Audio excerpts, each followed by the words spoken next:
Senhor presidente, de todas as situações dramáticas que vivemos hoje no país, a dos serviços públicos afetados pela crise econômica é a que mais salta aos olhos, em especial a situação da educação pública. Mais detalhadamente, senhor presidente, a situação das universidades públicas é pelo menos dramática. Não é unicamente porque estamos em crise. A situação das universidades públicas é dramática, em especial pelo descaso do atual ministro da Educação no trato com as universidades públicas. Esta crise não começou agora, neste governo, mas ela tem se aprofundado no último mês deste governo pela forma que o senhor ministro da Educação tem encarado os problemas das universidades públicas brasileiras. O governo interino, por intermédio do senhor ministro da Educação, não tem dado nenhuma resposta à situação do ensino público superior hoje no país. Imagine, senhoras e senhores, que vivendo a mais profunda crise econômica de nossa história recente, com atrasos em repasses, situação de verdadeira insolvência, o ministro interino da Educação, senhor presidente, ainda não nomeou o secretário nacional de Educação Superior. Já se passou quase um mês, já estamos há um mês do governo do senhor Michel Temer, há um mês da posse do atual ministro da Educação, e há um mês o ensino superior brasileiro não tem o secretário nacional de Educação Superior. Os reitores das universidades federais do país esperam, assim como o vigia espera a aurora, um momento para que o ministro da Educação os receba para dialogar sobre a situação de crise. E os reitores só tiveram ontem a informação que no próximo dia 22 de junho, quando está previsto, inclusive, a vinda do senhor ministro da Educação aqui na Comissão de Educação do Senado, é que eles serão recebidos. Paradoxalmente, senhor presidente, o senhor ministro da Educação tira um tempo valiosíssimo de sua agenda para receber o senhor Alexandre Frota, mas não tira o mesmo tempo para receber os reitores das universidades federais brasileiras. Na agenda com o senhor Alexandre Frota, parece-me que foi para tratar de assuntos de um abre aspas, importantíssimo grupo social, fecha aspas, denominado Revoltados Online. Foi esta a agenda. Não foi para discutir a situação do ensino superior no país, não foi para discutir a situação do ensino médio no país, não foi para debater o currículo escolar, não foi para debater o número de analfabetos que nós temos no país.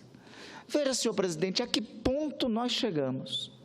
O ministro da Educação abre sua agenda para receber o representante do Revoltados Online, um conhecido ator de filmes adultos. Senta à mesa do ministro da Educação e este mesmo ministro não dispõe da sua agenda para reunir com os reitores das universidades brasileiras. Bom, cada um, senadora Regina, coloca na frente o que quer, coloca na frente suas prioridades. Me parece que, no caso do atual ministro da Educação, ele resolveu colocar na frente Alexandre Frota e não o debate da educação superior brasileira. Eu pergunto como contornar esta crise e como enfrentá-la se sequer nós temos um secretário nacional de Educação Superior.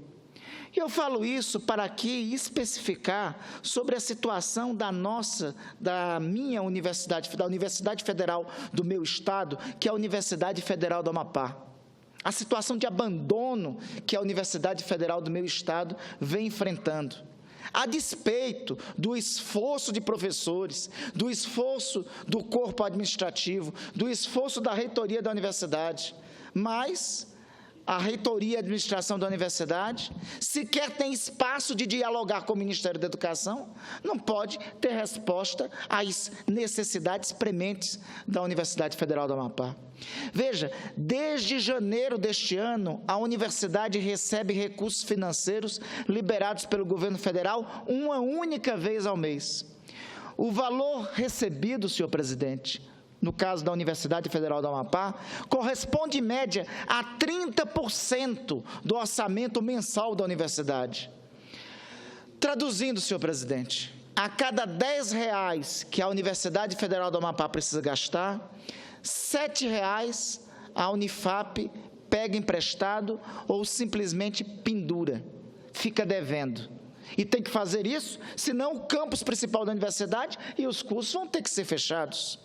A dívida da Universidade Federal do Amapá está em R$2.800.000.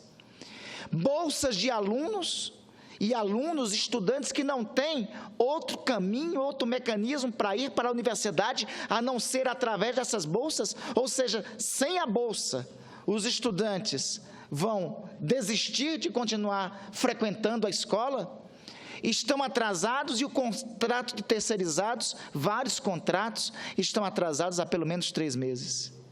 Com essa situação dramática, a universidade do meu estado, senador Paim, corre o risco de fechar 2 dos seus 5 campos. Vejam o crime de lesa pátria que o atual Ministério da Educação está cometendo. Fechar sala de aula, fechar escola de educação superior. Isso é abortar o futuro. Isso significa amputar a possibilidade de uma geração ter um futuro decente. A Universidade Federal do Amapá, senador Paim, tem 5 unidades, 5 campos. O principal campus é em Macapá. O de Santana, onde está o curso de arquitetura, é a 2ª maior do estado. O de Mazagão abriga cursos que atendem à zona rural e funciona de maneira intermitente, em alguns meses do ano.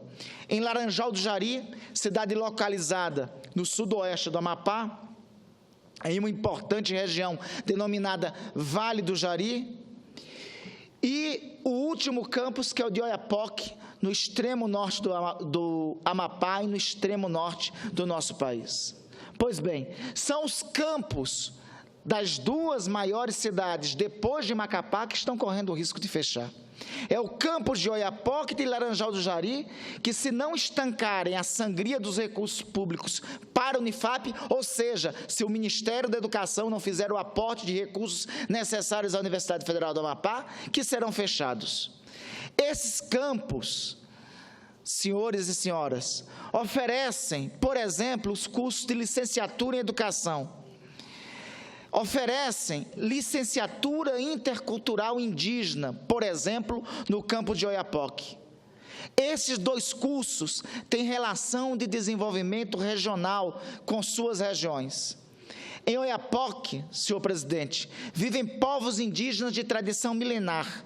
23% da área do município de Oiapoque é composta por terras indígenas demarcadas e homologadas. Existe lá no município de Oiapoque o curso inovador de licenciatura intercultural indígena. Este curso é oferecido no campus binacional do Oiapoque, que produz um intenso intercâmbio com a Guiana Francesa, o protetorado francês ao norte do continente sul-americano, local da nossa fronteira entre Brasil e França. Pois esse local de intercâmbio, uma fronteira que deveria ser motivo de orgulho, corre o risco de ser motivo de vergonha sob o risco do fechamento de cursos do campus de Oiapoque. Pouca gente se dá conta do que representa essa nossa fronteira com a França.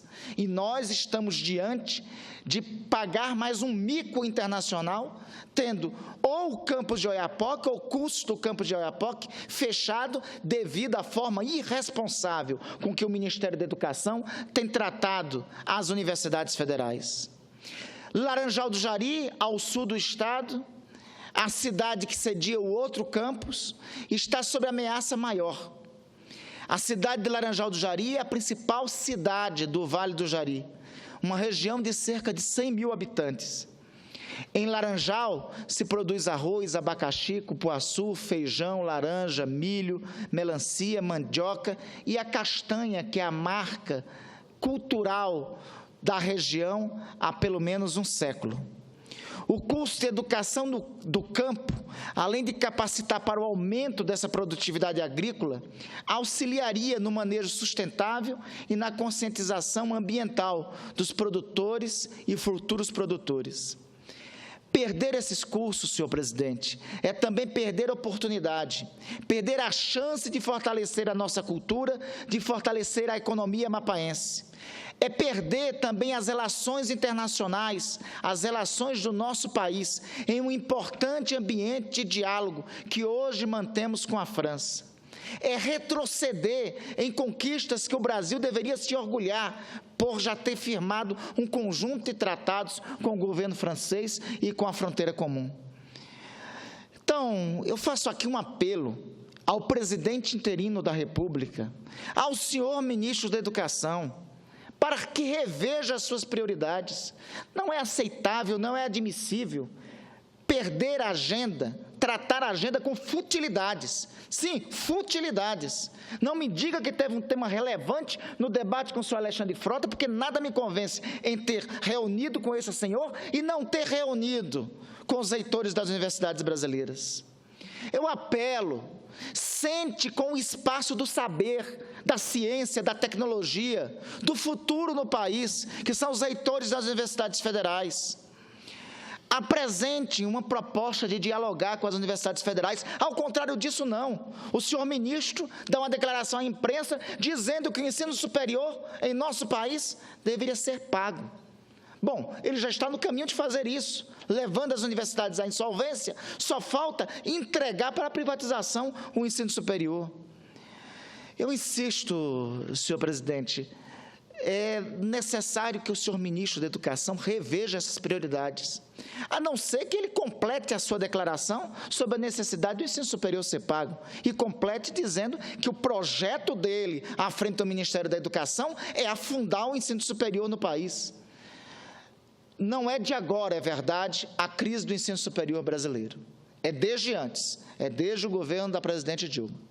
Mas o descaso, a irresponsabilidade, ela tem sido afirmada nesse quase um mês do atual ministro interino da Educação. Nesse quase um mês do ministro interino é que não houve a nomeação de um secretário nacional do ensino superior e onde as universidades foram entregues à própria sorte. Antes, pelo menos, existia espaço de diálogo e a compreensão que a universidade é prioridade em qualquer sociedade, em qualquer país que quer ter futuro. É isto que eu peço um plano para as universidades públicas brasileiras não fecharem as portas. Sem isso, como já disse, senhor presidente, fica bem entendido o recado. Saberemos ao certo onde o atual ministro interino, do governo interino, quer levar a educação superior no Brasil. Eu alerto aqui e faço um chamado às entidades de estudantes das universidades brasileiras, à União Nacional dos Estudantes, à Associação Nacional dos Estudantes de Pós-Graduação, às entidades de docentes, à Associação Nacional dos Docentes do Ensino Superior, à FASUBRA, entidade do corpo técnico. Não é aceitável o abandono que a universidade pública brasileira está sofrendo. É criminoso, é no mínimo criminoso, o desleixo que tem sido tratado, o desrespeito que tem sido tratado os reitores das universidades brasileiras. Eu ilustrei aqui um caso, que é o caso da universidade do meu estado, mas é só um caso dramático, entre centenas de outros dramáticos casos que vivem as universidades brasileiras hoje. Pelo menos que as entidades representativas de docentes, representativas do corpo técnico-administrativo, que a União Nacional dos Estudantes inicie desde logo uma jornada nacional de lutas e de mobilização, porque do que se trata hoje, concretamente, é se as universidades públicas brasileiras vão aceitar calado, vão aceitar padecer em silêncio, ou se pelo menos vão partir para a resistência contra este governo que está praticando um crime de lesa educação, de lesa pátria, de lesa futuro.